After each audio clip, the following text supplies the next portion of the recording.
13 दिसंबर 2001 की सुबह दिल्ली के लिए एक आम सुबह थी। रोज की तरह आज भी पार्लियामेंट में नेताओं की दलीलें चल रही थी। तमाम जर्नलिस्ट पार्लियामेंट के बाहर खड़े होकर देश में चल रहे मुद्दों को डिस्कस कर रहे थे। पार्लियामेंट की सिक्योरिटी भी ठंड में तेज धूप का मजा ले रही थी।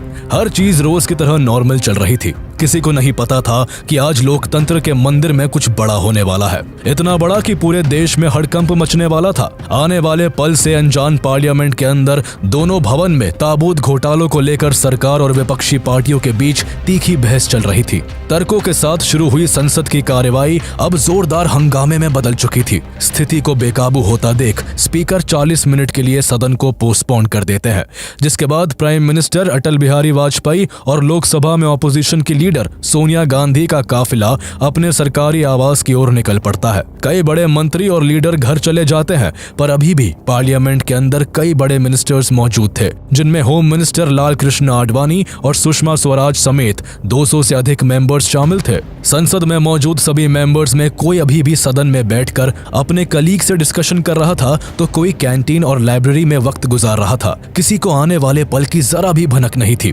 इन्हीं सबके बीच वाइस प्रेसिडेंट कृष्णकांत जी भी संसद को छोड़कर अपने सरकारी आवास की ओर निकलने के लिए तैयार थे। उनके इंतजार में बिल्डिंग के गेट के बाहर कई गाड़ियां लाइन से खड़ी थी। संसद के गार्ड्स की नजर वाइस प्रेसिडेंट कृष्णकांत जी की ओर थी, जो गेट नंबर 11 की ओर तेजी से बढ़ रहे थे। कृष्णकांत जी को आता देख सभी गार्ड्स अपनी अपनी पोजीशंस ले लेते हैं, लेकिन तभी 11:40 पर एक सफेद रंग की एम्बेसडर कार तेजी से पार्लियामेंट के अंदर आती हुई दिखाई देती है। वैसे तो किसी आम गाड़ी या इंसान का बिना परमिट पार्लियामेंट के अंदर आना मना है। पार्लियामेंट तक आने के लिए कई जगह चेक पॉइंट्स बने हुए हैं, लेकिन चालाकी और छल की मदद से गाड़ी आसानी से पार्लियामेंट की दहलीज को लांघ गई। इजी एंट्री के लिए गाड़ी के ऊपर लाल रंग की बत्ती लगी थी। साथ ही गाड़ी के विंडशील्ड पर होम मिनिस्ट्री का स्टिकर लगाकर वीआईपी एंट्री ली गई थी। संसद के अंदर आने तक किसी ने इस गाड़ी पर शक नहीं किया, लेकिन जब गाड़ी पार्लियामेंट के अंदर घुसते ही अपनी स्पीड को और तेज कर गेट नंबर 1 की ओर तेजी से बढ़ने लगती है, तो सीआरपीएफ कांस्टेबल कमलेश कुमारी ने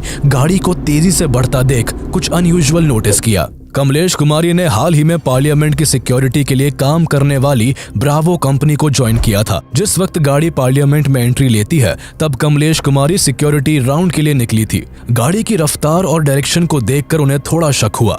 अपने शक को कंफर्म करने के लिए कमलेश कुमारी ने foreign watch and watch staff JP Yadav को गाड़ी को रोककर चेक करने को कहा, लेकिन गाड़ी इतनी रफ्तार में थी कि उसे रोक पाना मुश्किल था, जिस कारण कमलेश कुमारी गाड़ी को रोकने के लिए उसकी तरफ भागी और अपने आर्म्स को खोलकर उसे रोकने की कोशिश करने लगी। गाड़ी में बैठे आतंकियों को यह देखकर कुछ समझ नहीं आया और कंफ्यूजन में गाड़ी वाइस प्रेसिडेंट के कॉन्वॉय से टकरा गई।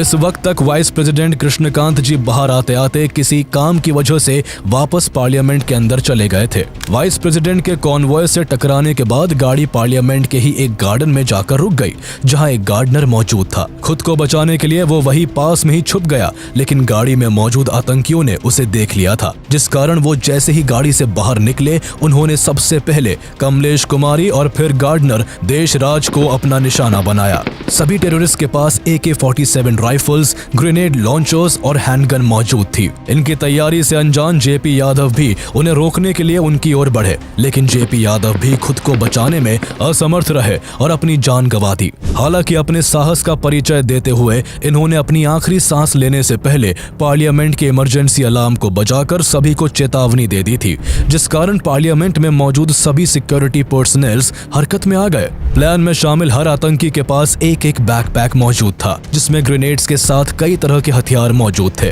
अटैक करने के बाद आतंकियों का पहला टारगेट पार्लियामेंट की लॉबी में एंट्री कर सभी सांसदों को हॉस्टेज बनाने का था, जिसके लिए उन्होंने लगातार हवाई फायरिंग करनी शुरू कर दी। पूरा पार्लियामेंट गोलियों की तड़तड़ाहट से सहम उठा। संसद में मौजूद मेंबर्स को बाहर की आवाज तो सुनाई दे रही थी, पर कोई इन्फॉर्मेशन न होने के कारण उन्हें बाहर का हंगामा हमेशा की तरह विपक्षी पार्टी का प्रोटेस्ट लगा। लेकिन वो वक्त दूर नहीं था जब सभी सभी मेंबर्स के बाहर की सिचुएशन को जानने के बाद होश उड़ने वाले थे। ये वही वक्त था जब संसद में मौजूद parliamentary affair minister Pramod Mahajan के फोन की घंटी बजती है। फोन को उठाते ही प्रमोद महाजन के होश उड़ जाते हैं। 2 मिनट के लिए तो उन्हें विश्वास ही नहीं होता कि पार्लियामेंट पर अटैक हुआ है, वो भी टेररिस्ट अटैक। इन्फॉर्मेशन मिलते ही प्रमोद महाजन सभी मेंबर्स को अटैक की खबर देते हैं, जिसके बाद संसद में हंगामा मच जाता है। हर कोई डर से सहमा हुआ होता है। पार्लियामेंट की सिक्योरिटी में लगी पार्लियामेंट सिक्योरिटी सर्विसेज अपना पहला कदम उठाते हुए बिल्डिंग की सभी खिड़कियों और दरवाजों को बंद कर देते हैं।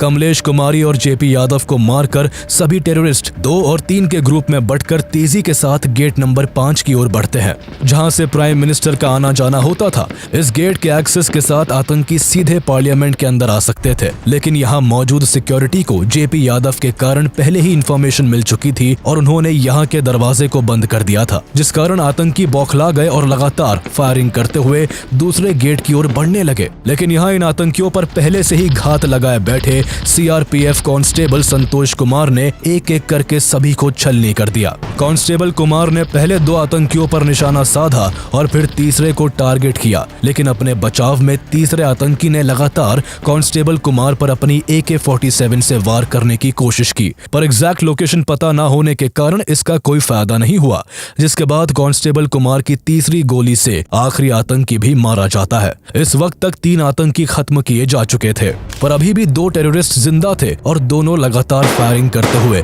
अलग अलग गेट्स की ओर बढ़ रहे थे। लेकिन जब दोनों ने देखा कि पार्लियामेंट के सभी दरवाजे बंद हो चुके हैं, तो इनमें से एक ने दूरदर्शन केबल की मदद से पार्लियामेंट के फर्स्ट फ्लोर पर क्लाइम करने की कोशिश की, लेकिन इस कोशिश को जवानों ने गोली मारकर नाकाम कर दिया।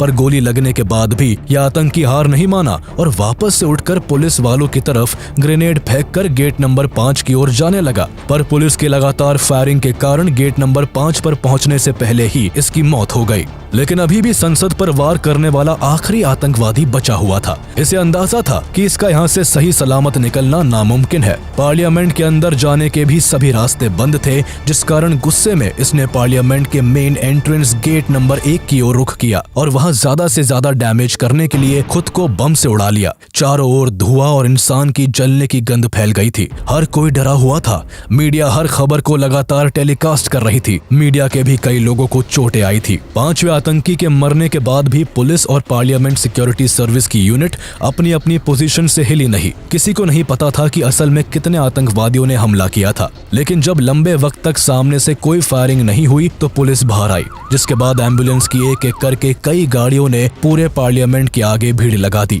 पार्लियामेंट के एक एक कोने की चेकिंग की गई। मीडिया ने भी संसद के बाहर लाइव रिपोर्टिंग शुरू कर दी। हर तरफ खबरों में बस पार्लियामेंट हमले की ही बात चल रही थी। हमले के पूरे 3 घंटे बाद सभी पार्लियामेंट मेंबर्स को संसद से बाहर लाया गया। करीब 45 मिनट तक चले इस आतंकी हमले में संसद के सुरक्षा कर्मी और दिल्ली पुलिस ने अपने पूरे साहस के साथ आतंकियों के हमले का मुंह तोड़ जवाब दिया और 5 आतंकियों को मार गिराया। हालांकि आतंकियों का सामना करने में दिल्ली पुलिस के 6 ऑफिसर्स और पार्लियामेंट सिक्योरिटी सर्विस के 2 सुरक्षा कर्मी वीरता और साहस का एग्जाम्पल सेट करते हुए अपने प्राण देश के लिए न्यौछावर कर गए। जिंदगी और मौत की इस लड़ाई में एक गार्डनर की भी जान चली गई, साथ ही करीब 18 लोग घायल हो गए। पार्लियामेंट पर हुए इस हमले के बारे में किसी को कोई भनक नहीं थी। कोई ये भी नहीं जानता था कि हमला करने वाले 5 लोग कौन है, लेकिन उनके पास से बरामद हुए सामान से ये साफ हो गया था कि ये किसी और का नहीं बल्कि पाकिस्तान का ही काम है। सभी टेररिस्ट के पास मौजूद बैग्स में अच्छी मात्रा में ड्राई फ्रूट्स मिले,